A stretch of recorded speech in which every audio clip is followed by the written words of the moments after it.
Hey everybody, it's Jason Blaha here, and it's time for part 2 of the Monday Q&As. So let's knock this out. First question. Strongmen these days seem to be getting stronger than ever every year. What do you think we will hit the limits of human strength? I'm thinking of things like max ever deadlifts, which Eddie Hall holds currently and talks about aiming for 500 kilograms. Yeah, if he gets 500 kilos, that's going to be just ridiculous. I mean, the guy's already ridiculously strong. Let's just be realistic. He's inhuman.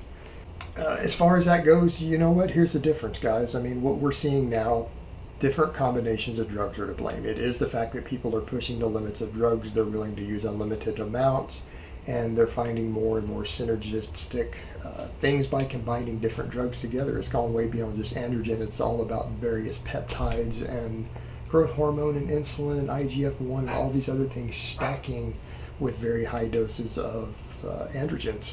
And so that's what you're seeing, and that's going to continue because people are finding new drugs and new combinations of things that can increase muscle growth and strength through different pathways as biomedical technology improves.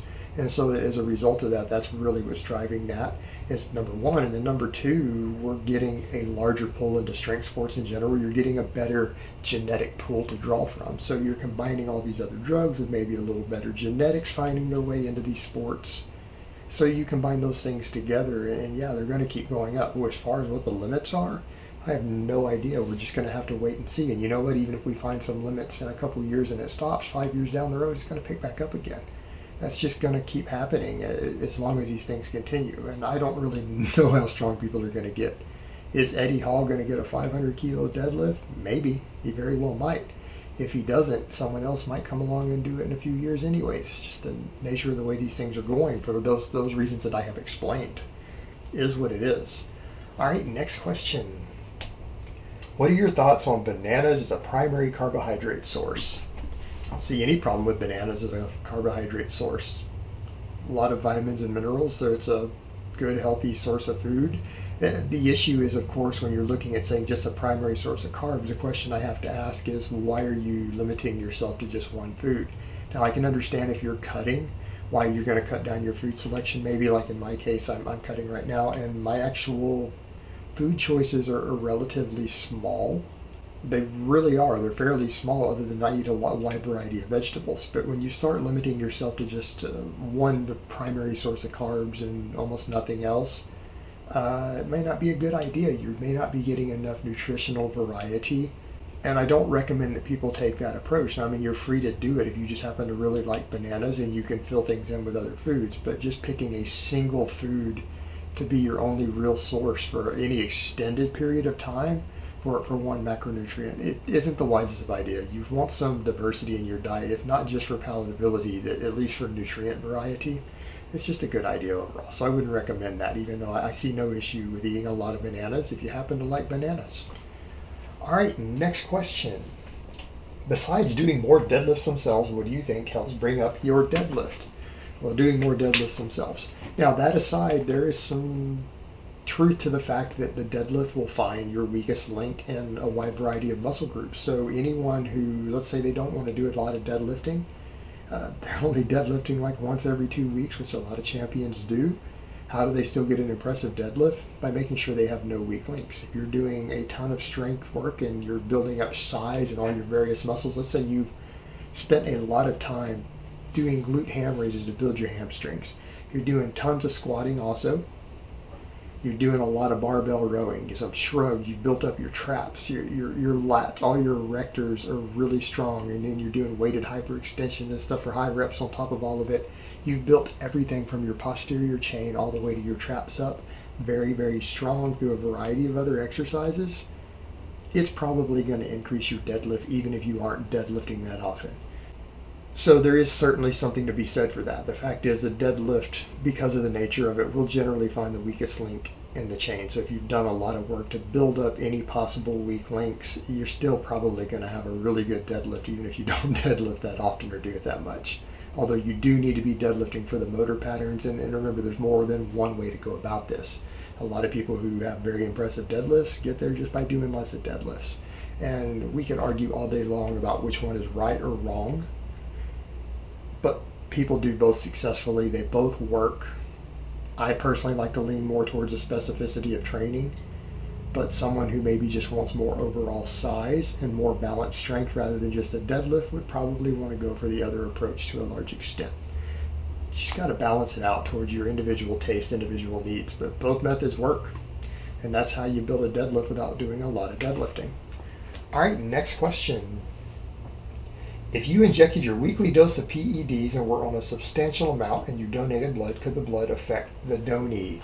Honestly, not really, and some people don't want to hear that. The reason they care about this stuff for a lot of blood donation is not necessarily because you have testosterone in your body.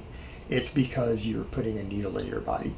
They don't like that, and it goes back to the stigma of thinking of anyone who's putting a needle in their body as basically a junkie. They're thinking of shared needles, hepatitis, HIV, all those other things, bloodborne pathogens, because junkies tend to share needles, whereas in athletes who are using PEDs don't. The vast overwhelming majority of them use a clean needle for every single stick.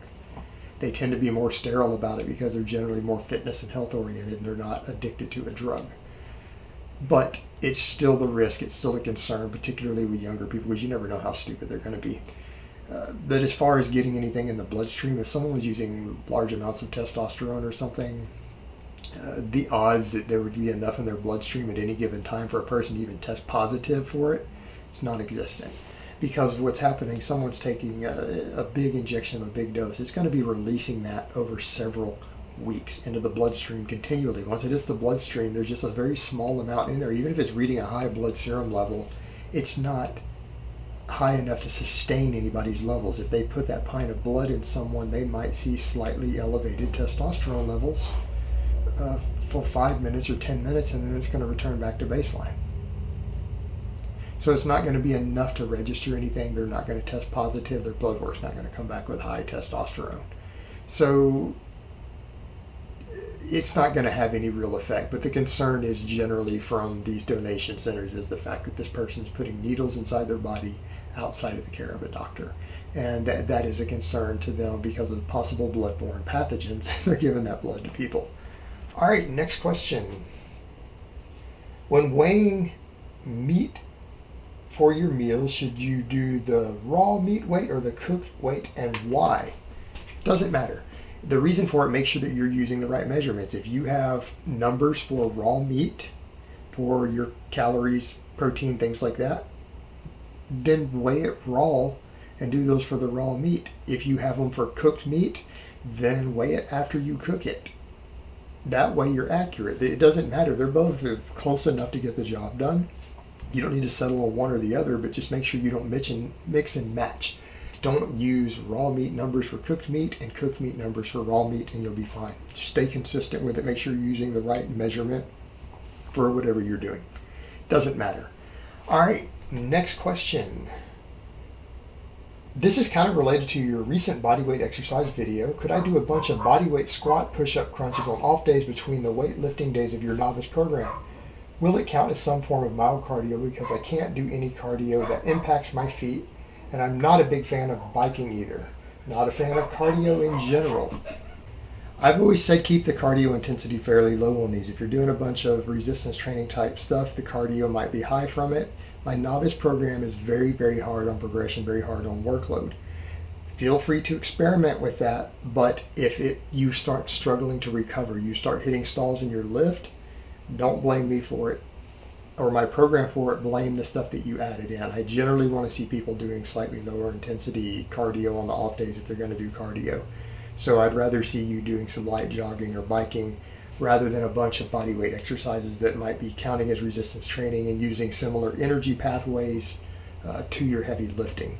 So it may interfere. Some people will do fine on it, others won't. Just keep in mind the biggest criticism of my novice program is that I have people do more workload than a lot of people can genetically handle. So just keep that in mind. You already, by some standards, are doing too much training already. Throwing in a bunch of body weight stuff might be a problem for a lot of people. Not everyone, but a lot of people it will. All right, next question. Will training, not cardio, but weight training in a fasted state help burn more fat? Hi Jason, so I've been bulking the past few months and I got stronger and gained muscle, but I have got a gut. And I want to get rid of that, and I'm trying to think of the best ways to maintain all my strength and muscle and lose fat. Any ideas? No, you need to go on a calorie deficit to lose the fat and the weight. That's what you need to do. Now, lifting fasted, no, that's not going to help you. That's not going to help you lose fat at all. Now, we could argue about doing it on a cut all day long, but if you're not in a calorie deficit, lifting weights fasted is probably not going to help you lose any fat whatsoever. I'm not sure why you would necessarily think it would, because you're not getting around overall energy intake, and with lifting you're burning through glucose anyways. You're going to be burning through stored glucose stores, and sure, you might burn some fat afterwards, but it's going to balance back out when you start eating again anyways for the day. It's still about net energy turnover, and the difference is, if you were to eat something before you train, some people, not everyone, depends on the person. Some people do well fasted training. I actually can train pretty well fasted and hit max numbers. Not everyone can. I can't do a lot of volume and rep work though fasted. But the issue becomes one of, if your training intensity goes down because you're in a fasted state, and your training workloads go down for being in a fasted state due to lower energy, that isn't helping with your overall energy turnover. It's not helping with preserving muscle tissue, keeping your body in an anabolic state, and it's not even helping you just burn through more calories through your training. So eating something first could be beneficial, particularly to get some carbs in if you're going to do any sort of real volume. And it's probably fine if you're lifting really, really heavy, but not for any sort of volume work. I wouldn't recommend it. It's probably more counterproductive than the micromanaging you're trying to do with it. All right, next question and last question of the week. How to improve lockout for sumo? And this is asked by a female powerlifter I know. Normally I would tell people just get stronger on the sumo deadlift. That's your weak link in almost everyone's sumo deadlift. The sumo is strong off the floor, weak at the lockout. But there's two schools of thought there. We could argue quite well, actually, that getting faster off the floor and getting more speed and power off the floor will help you pull through your sticking point at the top. There's certainly some truth to that. However, if the lockout really seems to be your issue, you might want to consider some block pulls. I don't mean rack pulls. I want to see you pull off blocks so that it simulates the right bar path and everything. And I can do a couple of things for you. One, because you can use heavier weights than normal. You'll get used to pulling a heavier weight through the top of the sumo than you have to do with your regular sets, because it's a partial. So you've got that advantage, but it's also the technique end of it, because you're trying to pull through that weak link for you at the top. You're trying to pull a much heavier weight than you would normally do. You have to sometimes adjust your position and your stance and your body mechanics to deal with that. And that, for some people, can be a training tool to help you learn to use the biomechanics to give you the best leverages at the top. And if you practice it that way with those block pulls, you very well might have that same technique and biomechanic carry over to your full range of motion. That's the theory, at least, and it works for some people. It doesn't work for others. So a combination of just learning to get more explosive and pulling harder off the floor to get more speed, combined with some block pulls, and it should help solve that. But the thing to remember is that on any big compound lift like that, at the end of the day, if you're having a sticking point, it may be that you're just not really strong enough to lift the weight. Not so much that you have a sticking point. You just need to get stronger. All right, guys, but that's really all I have to say on that today. I hope it has been informative, and I will talk to you guys next time.